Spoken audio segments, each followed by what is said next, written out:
आज का हमारा जो वीडियो है वो B Com part second year paper second banking law and practices में हमारा जो टॉपिक है वो है भारतीय रिजर्व बैंक अधिनियम 1934। Reserve bank of India act 1934 में इंट्रोडक्शन पे हम पहले चर्चा करेंगे। देश में एक सुसंगठित एवं सुव्यवस्थित मौद्रिक व्यवस्था स्थापित करने के उद्देश्य से काफ़ी समय से केंद्रीय बैंक की आवश्यकता महसूस की जा रही है। सर्वप्रथम 1896 में वॉरेन हास्टिंग ने भारत में केंद्रीय बैंक की स्थापना का सुझाव दिया। इसके बाद 1913 में चैम्बरलिन आयोग आया। उसके बाद में अंग्रेज़ों ने 1920 में इंपीरियल बैंक की स्थापना कर दी। उसके बाद में 1920 में हिल्डंगा आयोग आया। फिर 1928 में भारतीय विधान की सभा में रिजर्व बैंक ऑफ इंडिया की स्थापना के लिए एक बिल पेश किया। 1931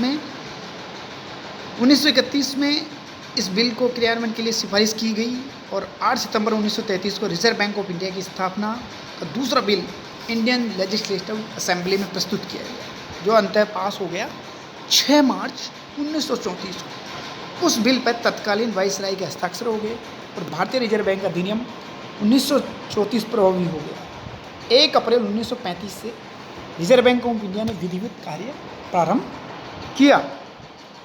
अब हम बात करते हैं इसके लागू होने के जो चरण थे, वो देश में 2 तरह से लागू हुआ ये अधिनियम। सबसे पहले 1935 में अधिनियम की जो धारा थी सेक्शन 2 से 19 तक 47, 50, 53, 55, 58 से 61 तक ये सभी धाराएं लागू हुई। दूसरे चरण में 1 अप्रैल से 1935 में शेष धाराओं को लागू किया गया। अगर हम ऑब्जेक्टिव्स ऑफ आरबीआई की चर्चा करें संक्षिप्त में, तो हमने बात की थी पहले वाली वीडियो में, हमने चर्चा की थी देश के हित में मुद्रा एवं साख एवं नियंत्रण की व्यवस्था करना। दूसरा, रुपए के आंतरिक और बाह्य मूल्य में स्थापित करना। तीसरा था सार्वजनिक ऋणों की व्यवस्था करना। चौथा जो हमने डिस्कस किया था वो था अंतर्राष्ट्रीय मौद्रिक सहयोग स्थापित करना। पांचवा था सुसंगठित और सुव्यवस्थित मुद्रा बाजार का विकास करना। छठा जो उद्देश्य था वो था मॉनेटरी स्टेबिलिटी स्थापित करना। सातवां जो उद्देश्य हमने आरबीआई का जो डिस्कशन किया था वो था भारतीय बैंक का व्यवस्थित ढंग से विकास एवं विस्तार करना। और 8वां उद्देश्य वो था नोट निर्गमन की उचित व्यवस्था करना। ये आदि प्रमुख थे। अगर हम बात करते हैं उसी वीडियो में हमने चर्चा की थी भारतीय रिजर्व बैंक अधिनियम 1934 के जो मेन प्रोविजंस थे, उसके प्रावधान थे। Main provisions of RBI act 1934 में सबसे पहले हमने जो टोटल सेक्शन ऑफ एक्ट्स की बात की थी, अधिनियम की कुल धाराएं थी, इसके बारे में हमने चर्चा कर चुके थे। उस अधिनियम में 31 धाराएं थी जिनमें समय समय पर हटा दिया गया और उनमें संशोधन होता गया। कुल 31 धाराओं को हटा दिया गया। दूसरा था टोटल चैप्टर्स की हमने बात की थी। इसमें 7 चैप्टर्स थे जिसका हमने जिक्र किया था। पहले चैप्टर में प्रारंभिक विषय वस्तु के बारे में दिया गया था। दूसरे चैप्टर में इसकी स्थापना, उसकी कैपिटल, उसके मैनेजमेंट और उसके बिजनेस के बारे में डिस्कस किया गया था। तृतीय चैप्टर था वो रिजर्व बैंक के केंद्रीय बैंक के कार्य थे, उनका वर्णन किया गया था। तृतीय में फिर भाग ए है, उसमें साख सूचनाओं का एकत्रीकरण, आपूर्ति पर जोर है। और चैप्टर 3 के बी सेक्शन में गैर बैंकिंग और अन्य वित्तीय संस्थाओं द्वारा निवेश प्राप्ति एवं उपयोग संबंधी प्रावधान का जिक्र किया गया है। चौथे अध्याय में सामान्य जो प्रावधान है उनके बारे में चर्चा की गई। और 5वें अध्याय है उसमें दंड व्यवस्था के बारे में चर्चा की गई थी।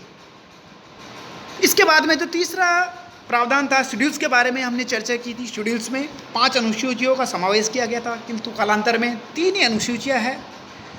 3 अनुसूचियों को हटा दिया गया, अर्थात 2 अनुसूचियाँ हैं। प्रथम अनुसूची में जो रिजर्व बैंक के कार्य क्षेत्र है, जैसे पूर्व, पश्चिम, उत्तर, दक्षिण का निर्धारण किया गया है। और दूसरी अनुसूची में अनुसूचित बैंकों का नाम या वर्णन किया गया है, उनकी क्या कंडीशंस है, उनकी शर्तों का उल्लेख किया गया है। इसके बाद में आता है कैपिटल ऑफ रिजर्व के बारे में हम बात कर चुके हैं। पहले वाली वीडियो में हमने चर्चा की थी 5 करोड़ की पूंजी थी, वो 100 रुपये के 5 लाख अंशों में विभक्त थी। प्रारंभिक पूंजी जो थी केंद्र सरकार के पास 2.2 लाख की हिस्सेदारी थी। 1948 में रिजर्व बैंक का राष्ट्रीयकरण करके बैंक की समस्त पूंजी केंद्र सरकार ने अपने स्वामित्व में रख ली। हमने मैनेजमेंट के बारे में भी एक ब्रीफली डिस्कशन किया था कि जो मैनेजमेंट है अधिनियम की जो धारा है सेक्शन 8 में रिजर्व बैंक के मैनेजमेंट यानी सेंट्रल बोर्ड ऑफ डायरेक्टर के हाथ में होता है, जिसमें 20 डायरेक्टर्स होते हैं और उनका गठन जो किया जाता है, हमने चर्चा की थी, सेंट्रल बोर्ड का जो मंडल है उसमें 20 यानी सेंट्रल बोर्ड ऑफ डायरेक्टर में 20 डायरेक्टर्स होते हैं, जिसमें एक गवर्नर होता है जो सर्वोच्च होता है, सर्वकालीन पूर्णकालीन अधिकारी वही होता है। उसके अलावा 4 डिप्टी गवर्नर्स होते हैं और उसके अलावा 15 संचालक डायरेक्टर्स होते हैं, जिनका मनोनयन भी 10 का भारत सरकार द्वारा किया जाता है, 4 स्थानीय मंडलों का मनोनीत किया जाता है और एक भारत सरकार द्वारा मनोनीत अधिकारी किया जाता है। अगर हम इसके लोकल बोर्ड्स की बात करें तो वो भी इसमें भी 5-5 निदेशक होते हैं, यानी east zone, west zone, north zone और साउथ जोन में इसको बांट रखा है और इनका मुख्यालय, अगर हम ईस्ट जोन की बात करें तो कलकत्ता, उसके 5 निदेशक हैं, वेस्ट जोन मुंबई है, वहाँ भी 5 डायरेक्टर्स है और नॉर्थ जोन नई दिल्ली है और साउथ जोन की अगर हम बात करें तो 5 निदेशक है, यानी सभी स्थानीय मंडलों में 5-5 निदेशक भारत सरकार द्वारा मनोनीत होते हैं। आज की वीडियो में हम जो चर्चा करेंगे आरबीआई के फंक्शन के ऊपर, रिजर्व बैंक ऑफ इंडिया के फंक्शंस की हम बात करें तो एक्ट की जो धारा है सेक्शन 17 में रिजर्व बैंक के कार्यों का जो अधिकार दिया गया है, पहला है बिना ब्याज जमाए प्राप्त करना, यानी जो डिपॉजिट्स है बिना ब्याज की, चाहे वो राज्य सरकार की हो, केंद्र सरकार की हो, स्थानीय निकायों की हो, बैंकों की हो या अन्य व्यक्तियों की, उनको जमाए प्राप्त करना और उनके चेक आदि का संग्रहण करना। दूसरा है बिलों का क्रय विक्रय पुनर्कटौती, यानी रिजर्व बैंक एक श्रेष्ठ व्यापारिक बिलों का क्रय विक्रय, उनका जो डिस्काउंट का जो कार्य शामिल है, ऐसे बिल प्राय 90 दिन से अधिक अवधि के नहीं होने चाहिए।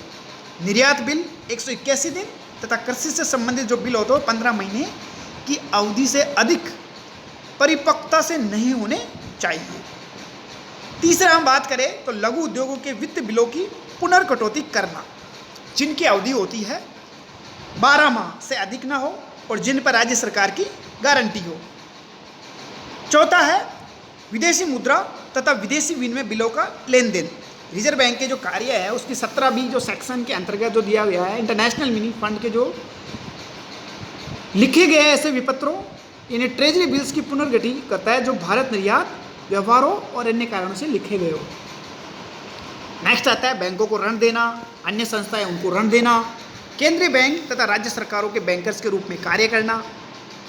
रिजर्व बैंक सरकार के एक एजेंट के रूप में कार्य करता है, चाहे वो विदेशी प्रतिभूतियों का क्रय विक्रय करे, एक क्लियरिंग हाउस फंक्शंस का कार्य करे या बैंकिंग संबंधित जितने भी प्रशिक्षण और अनुसंधान संबंधित कार्य है वो भी इसमें सम्मिलित है। और नोट निगरण का एकाधिकार। हम बात करते हैं स्पेशल राइट्स ऑफ आरबीआई की, अगर हम बात करें तो इस प्रकार है।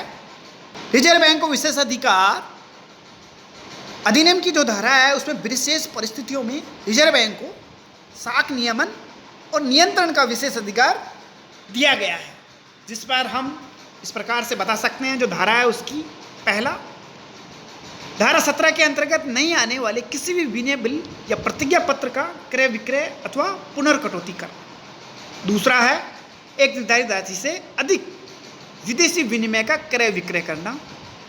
तीसरा है किसी राज्य सरकारी बैंक अथवा उसकी सिफारिश पर किसी सहकारी समिति को 90 दिन तक की अवधि का ऋण देना। ये उसके स्पेशल राइट्स ऑफ आरबीआई के अंतर्गत आते हैं। अगर हम प्रोहिबिटेड फंक्शन ऑफ आरबीआई की बात करें, यानी कि प्रतिबंधात्मक कार्य रिजर्व बैंक के हैं, वो भी इसकी धारा 19 के अंतर्गत दिए गए हैं। पहला है किसी भी प्रकार का व्यापार और व्यवसाय करना, यानी आरबीआई किसी प्रकार का व्यापार और व्यवसाय नहीं करती है। किसी भी कंपनी के अंश खरीदना अथवा अंशों की धरोहर पर ऋण देना। चौथा है चालू अथवा अन्य खातों में जमा पर ब्याज देना, सामान्य व्यक्तियों को ऋण देना। नेक्स्ट है किसी स्थायी संपत्ति को बंधक रखकर अथवा उसके अधिकार पत्रों की जमानत पर ऋण देना।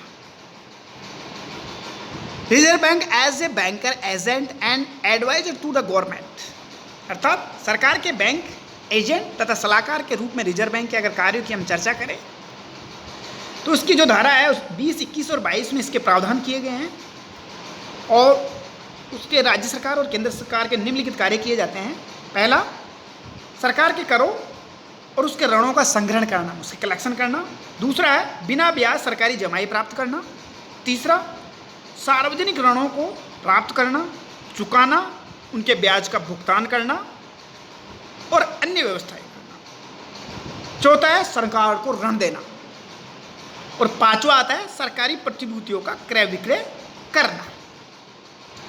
फिर आता है provision related to note issue by RBI. अगर रिजर्व बैंक के द्वारा नोट निगम संबंधी प्रावधान की हम बात करें तो उसकी धारा में इसकी जो सेक्शंस है 22, 23, 24, 28A और 33, इसमें नोट निगमन संबंधित प्रावधानों का समावेश किया गया है।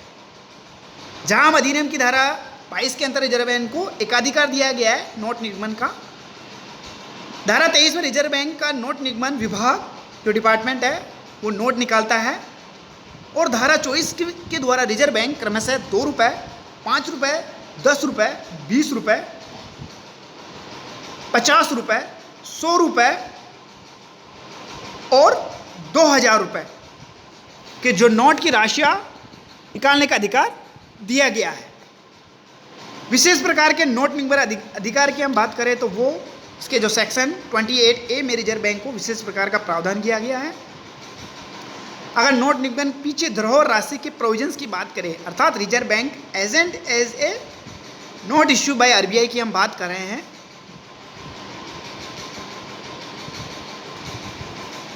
नेक्स्ट हमारा provision in RBI act for regulation and control of Indian banking system. अगर रिजर्व बैंक अधिनियम में भारतीय बैंकिंग प्रणाली उसके नियमन नियंत्रण के प्रावधान की अगर हम बात करें तो बैंकिंग कंपनी अधिनियम 1949 द्वारा ये बनाया गया है। फिर भी रिजर्व बैंक देश का शीर्ष बैंक होने के नाते बैंकों के रूप में कार्य करता है और अंतिम ऋणदाता यानी लैंडर ऑफ लास्ट रिसोर्स भी है।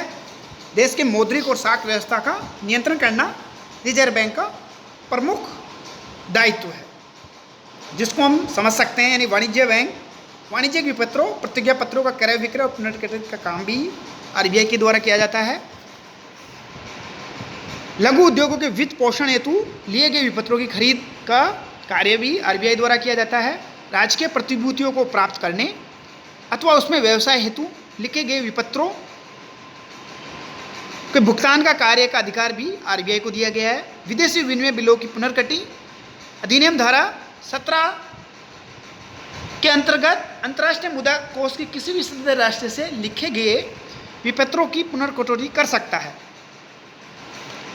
अगर हम बात करें provision related to cash reserve ratio to bank in RBI, bank द्वारा रिजर्व बैंक में रखे गए या रखे जाने वाले नगद कोषानुपात संबंधित प्रावधान की हम बात कर रहे हैं। यानी आरबीआई एक्ट 1934 की धारा 42(1), 42(1)A, 42(1)B और 42(1)C, 42(2), 43, 43(3)AB आदि में प्रावधान है जितने भी डिमांड्स पर यानी डिमांड डिपॉजिट्स और टाइम डिपॉजिट्स पर एक निश्चित प्रतिशत रिजर्व बैंक के पास जमा करना अनिवार्य है। कहने का तात्पर्य रिजर्व बैंक को 1% दर से निश्चित समय पर परिवर्तन का अधिकार है। अगर हम बात करें सीआर कैश रिजर्व रेशियो की जो दर है, इसमें स्पेशल राइट्स आरबीआई को दिया गया है। वर्तमान में अगर नगद कोषानुपात की दर है 4% के करीब है, जो बदलती रहती है। Conditions for becoming scheduled banks की अगर हम बात करें, यानी अनुसूचित बैंक बनाने की कंडीशंस की यानी शर्तों की हम बात करें तो आरबीआई एक्ट की धारा 42(6) में उन शर्तों का प्रावधान है जिसे पूरा करने पर ही रिजर्व बैंक ऐसे बैंकों का नाम अपनी सेकंड शेड्यूल में शामिल करता है और ऐसी बैंकों को ही हम अनुसूचित बैंक कहा जाता है। इसकी 3 जो शर्तें वो ये है, पहली है उस बैंक की जो प्रदत्त पूंजी यानी paid up capital and reserve का योग 5 लाख से कम नहीं होना चाहिए। दूसरा, रिजर्व बैंक को यह विश्वास हो जाना चाहिए कि ऐसी बैंक जमाकर्ताओं के हितों के विरुद्ध कार्य नहीं करेगी। और तीसरी शर्त है वो बैंक भारत या अन्य किसी देश में बैंक के रूप में पंजीकृत है।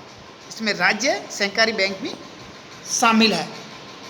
आरबीआई एक्ट 1934 में बाकी के जो प्रावधान है उसके बारे में हम चर्चा हमारे नेक्स्ट वीडियो में करेंगे। Thank you.